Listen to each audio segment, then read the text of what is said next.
అంటే మీకు అంత క్లోజ్‌గా ఉన్నటువంటి వ్యక్తి అలా జరిగిన తర్వాత రకరకాలుగా ఏయో ఒక వార్త ఎప్పుడొక న్యూస్‌లో ఉంటున్నాయి. ఇప్పటికీ ఉదయకిరణ్ గారి గురించి మాట్లాడుతూ ఉంటారు.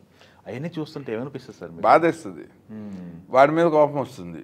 అవునా? ఇన్నింటికి అవకాశం ఇవ్వకుండా ఉండుంటే వాడు ఎప్పుడు మంచి న్యూస్లోనే ఉండే వ్యక్తి కదా.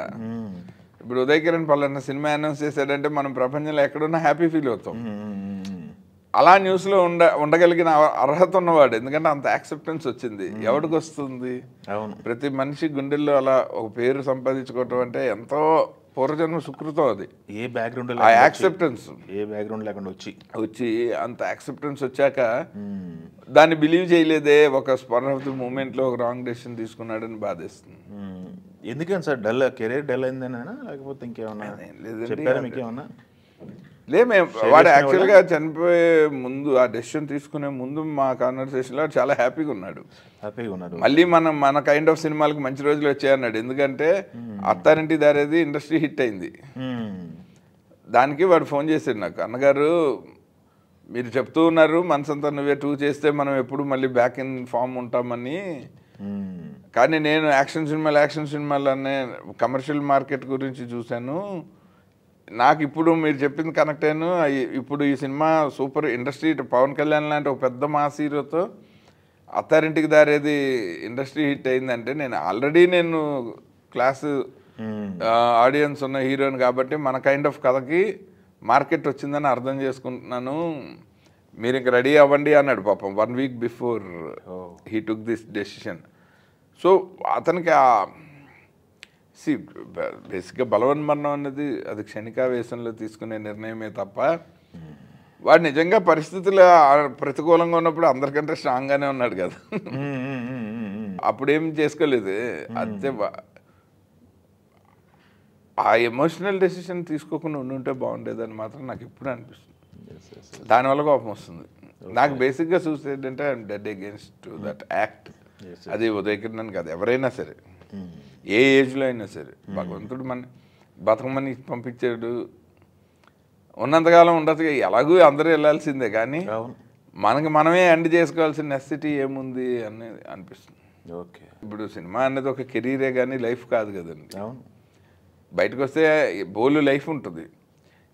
మనం జాగ్రత్తగా చూస్తే మన జీవితంలో మనము సంపాదించే యాక్టివ్ ఇయర్స్ 12 నుంచి 15 అనండి. మిగిలింది దాని బిఫోర్ అంతా ఫౌండేషను, దాని తర్వాత అంతా నేమ్ సెల్లింగే.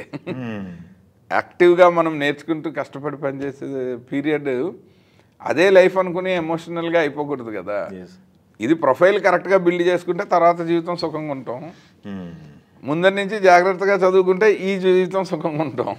ఓకే, అంతేగాని ఇదే జీవితం అనుకుని ఎవరైనా అలాంటి, అది రంగానికి కూడా మంచిది కాదు కదా. ఇప్పుడు ఎవరైనా బయట నుంచి ఒక రియల్ టాలెంటెడ్ కుర్రాడు ఇండస్ట్రీకి వద్దాం అనుకుంటే వద్దురా ఉదయకిరణ్లా అవుతామని ఒక రాంగ్ ఎగ్జాంపుల్ అవ్వకూడదు కదా వీడు అని నా బాధ. పేరెంట్స్ భయపడకూడదు కదా. పిల్లాడు ఒక మోస్ట్ క్రియేటివ్లీ టాలెంటెడ్ కుర్రాడు ఒకడు ఇండస్ట్రీకి రావాలంటే సమాజంలో సినిమా గురించి తెలియని ఫ్యామిలీస్ ఇలాంటి ఎగ్జాంపుల్స్ చూపించకూడదు. అండ్ ఆ ఎగ్జాంపుల్స్లో మనం కానీ మన వాళ్ళు కానీ ఉండకూడదు. మనకిష్టమైన రంగానికి మనం ఇచ్చే గౌరవం ఏంటి ఇంకా, అది బాధ నాకు. ఇందాక మాట్లాడుతూ ఉదయ్ గారు మీతో ఎప్పుడు ఒక మాట మాట్లాడతారు, మీరు ఏది ఏకర్సా బిలియన్సా లేకపోతే ఇక మాట్లాడతారన్నారు. ఓకే, మిత్రులను సంపాదించుకున్నారు, సర్కిల్ సంపాదించుకున్నారు, బట్ జాబ్ సాటిస్ఫాక్షన్ ఉంది. జాబ్ సాటిస్ఫాక్షన్ ఏంటి? మీరు ఫైనాన్షియల్గా సంపాదించుకున్నారా? నేను ఆ లెక్కలన్నీ ఇప్పుడు చూడను. ఇంకా నా జీవితం సినిమాలు కాదు, ఇక్కడ నుంచి నేను రిటైర్ అవుతున్నాను అన్నప్పుడు ఒకసారి ఎక్సెల్ షీట్ ఓపెన్ చేస్తా, బ్యాలెన్స్ షీట్ తీస్తా. నేను జర్నీలో ఉన్నప్పుడు లెక్కలేసుకోను, వచ్చినా పోయినా అది జర్నీ కోసం పెట్టిన ఖర్చే. నేను యాక్చువల్ బ్యాలెన్స్ షీట్ ఇప్పుడు అప్పుడే తీయదలుచుకోలేదు. నాకు రావాల్సినవి బోళ్ళు ఉన్నాయి. నేను ముక్కు పిండి వసూలు చేయాల్సిన వాటి జోలికి నేను పోను. నేను ఇవ్వాల్సిన వాళ్ళు నన్ను వదలరు, వాళ్ళు ఎలాగో ముక్కు పిండి వసూలు చేస్తారు. ఆ బాధ నాది కాదు, వాళ్ళు ఆ చట్టం తన పని చేసిపోతుంది. నాకు రావాల్సిన వాటి జోలికి నేను అసలు పొరపాటును కూడా వెళ్ళిన దాఖలాలే లేవు. కనీసం అప్పట్లో అందరూ ఊరు బయట ఏదో నాకు ఫామ్ హౌస్ ఇప్పుడు నేను నెవర్ ఆఫ్టర్ రియల్ ఎస్టేట్. నేను ₹1 ఇండస్ట్రీలో సంపాదించింది ఓ 10 పైసలు నేను బతకడానికి ఖర్చు పెట్టుంటా, 90 పైసలు మళ్ళీ ఇండస్ట్రీలోనే ఖర్చు పెట్టా. నాకు అందులో రిగ్రెట్స్ కూడా లేవు. నిర్మాతగా దెబ్బలు నేను ఒక రెగ్యులర్, నాకు అందుకే నిర్మాతలు అంటే గౌరవం. ఆర్టిస్టులు అంటేనేమో మనం చేయలేని వాళ్ళు చేస్తారని గౌరవం, నిర్మాతలేమో మనం చేయలేకపోయిన పని వీళ్ళు ఎలా చేస్తున్నారని గౌరవం. మనకు వచ్చింది రాయటం, డైరెక్షన్ చేయటం.